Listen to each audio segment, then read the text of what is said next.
Okay, so we're going to play Let's Pretend for a minute here. Let's pretend you're allergic to cats. And you find yourself in a room with a cat, and all of a sudden, you get a little wheezy, you start sneezing, your eyes start dripping, maybe you get some welts and stuff, and, your friend comes up to you and says, "Oh, what's going on?" You say, "Oh, well, there's a cat, I'm allergic to cats." And your friend looks at you and says, "Oh, there's nothing to be allergic to." And you look back at your friend and say, "What do you mean there's nothing to be allergic to? There's a cat. I'm allergic to cats." And your friend looks at you and says, "No, just stop sneezing. Everything will be okay." That's not how allergies work. Now, while panic disorder is no allergy, it definitely produces its own unique brand of misery, too. And just like with an allergy, you can't just snap your fingers and make a panic attack or your panic disorder go away. That's not how it works. Now, hopefully, no one would actually walk up to an allergy sufferer and say, "Oh, just make that sneezing go away."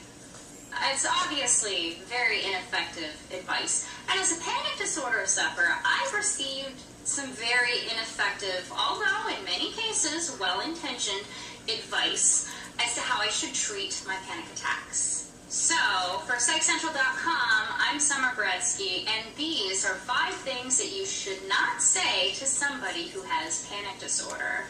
Thing number 1, just calm down. No, it's not that easy. It's not that easy. As a panic disorder sufferer myself, if you said that to me, I would look at you and say, "Okay, how?" Okay, let's pick this one apart piece by piece. Just calm down. Even just the word just. That implies that calming down is some sort of really simple and easy activity. For those of you who don't have panic disorder or don't have a problem with anxiety, it very well may be an easy thing. But for someone who suffers from frequent panic attacks, calming down is something that might really take years to learn how to do. Just the phrase calm down in and of itself can compound one's anxiety. When I have a panic attack, obviously I'd love to calm down, but if someone looks at me and says calm down, it almost feels like they're telling me what to do. And if I'm at the point where I already can't control my body, I can't control the fact that I'm shaking, I can't control my heartbeat, I can't control my racing thoughts, calm down seems like just another request that's impossible to comply with. The better response? Can I help you calm down? Or is there anything that I can do for you? Thing number 2, why can't you just relax? Fantastic question, man. I'm wondering that myself. Panic attacks are pretty complicated. There's a whole host of physiological symptoms, including increased heart rate, adrenaline rushes, shortness of breath, lightheadedness, heart palpitations, nausea, trembling and shaking, numbing and tingling in the hands and feet. That's some pretty scary stuff. It's our body's natural fight or flight response that would normally kick in, say, when we're being chased by a wild animal. It's the physiological sensations that try to drive us to run away and to keep us alive. Calming down from that and relaxing it's like trying to relax while you're being chased by a wild animal or running out of a burning building. It's just not really possible. That fight or flight response is kicked in, and it can take a while to calm down from that. It's not a helpful comment. A better response is, "I'm here for you. What can I do to help you relax?" Thing number 3 that you shouldn't say to someone who is having a panic attack: "There's nothing wrong with you." I can see why that phrase is so well-intentioned, but it's almost as if the person watching me have a panic attack doesn't fully believe the gravity of what my body and my mind are going through at the time. That kind of phrase just makes me want to reply, "Yes, there is something wrong with me right now. It's very clear. My body is shaking, and, I'm lightheaded. I can't feel my feet. There's a coat of sweat all over my body. Of course there's something wrong with me. I'm having a panic attack, and it feels miserable." But of course, getting defensive and saying things like that during a panic attack is just likely to make things worse. So a better response would be, "This must be uncomfortable. What can I do to make it better for you?" Number 4, sit down.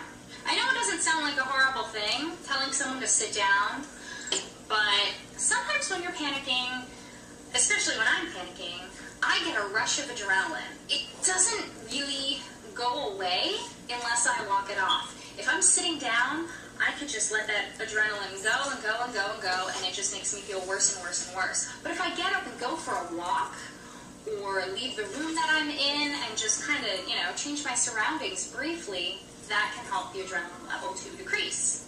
So sitting down might be a good thing sometimes, but let the panicker decide what feels most comfortable for him or her. If they're lightheaded and they want to sit down, by all means. But don't make them sit down or lay down if that is not what feels comfortable for them. If I'm having a panic attack, I'd like to hear someone say to me, what do you want to do? Sit down or go for a walk? I'll do either with you.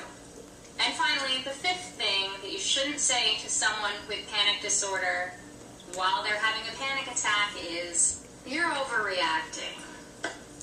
We know we're overreacting. That's what panic disorder is all about. You take a tiny little stimulus, and in our mind and in our body, it gets blown up to this giant thing. We know, many of us know how panic disorder operates and the different physiological sensations, and we get the basic gist of things. So reminding us that we're overreacting in the heat of the panic attack moment isn't really helpful if we haven't yet developed the skills that we need to kind of disengage the panic attack circuitry.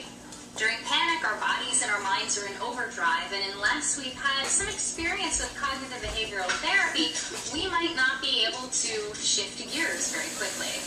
So instead of telling the panicker that he or she is overreacting, just offer to wait there until the panic attack passes. Even just using a phrase like that, I'll be here until it passes, will remind the panicker that yes, this is something that will pass. It's passed before and it's going to pass again. Now, some of these statements might be appropriate for someone with panic disorder to hear after the immediate threat of panic has passed. But during an attack, it's a very difficult time, and the goal is just to simply get through it. Finally, a question for you.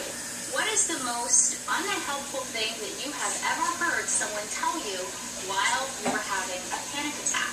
Go ahead and leave a comment below this video, or if you're watching this video from the psychcentral.com page, leave a comment on the blog post. Thanks for watching, and I hope you and your family members and friends have a panic-free week.